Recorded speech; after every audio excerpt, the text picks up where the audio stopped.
How y'all doing? Checking in. I want to celebrate Denzel Washington. Denzel often tells a story about his outcome.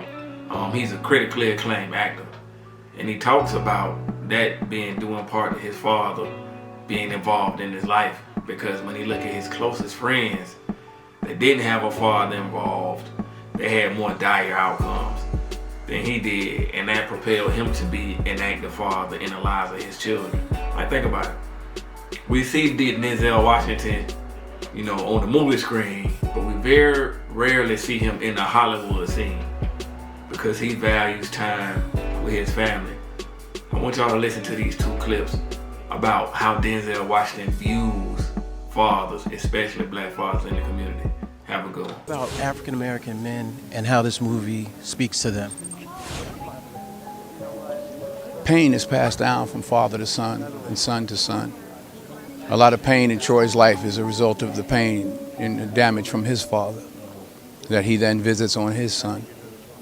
We have to, as black men, be mindful of that. Sometimes it's unfair, and sometimes we take it out on those we love. And I'm guilty of that frustration that we all have. But we have a responsibility and a duty to be fathers, not to just make babies, but to be real fathers. And you can't expect any good to come to you if you don't visit any good on your son or your daughter. So be a man. People from Mount Vernon saying that, like they've done like 40 years in a penitentiary together. So, and, incarceration rates in America has been a problem, especially as opposed to minorities. And Roman delves into the issues around the legal system. Do you think we've made any headway in the legal system? I think it's more important to make headway in our own house. By the time the system comes into play, the damage is done. They're not locking up 7-year-olds.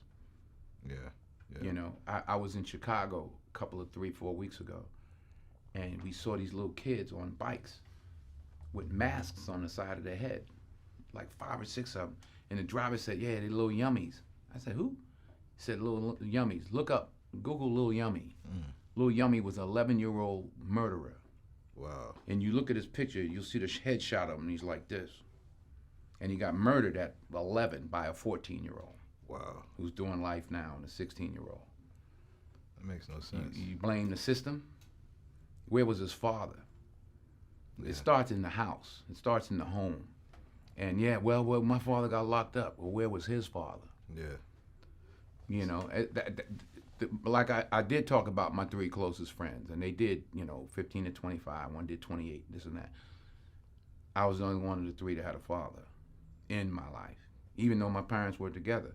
But I still had a father who was a gentle man and a good example, and they didn't. We can blame the system if we want, but they didn't lock any of us up at 7. Yeah. We were all doing enough to get locked up at 13. My parents sent me in another direction. They didn't have anybody to help them, and they kept doing what they was doing, and the system got them. So I don't. The system is rigged, but why? All the more reason not to help it.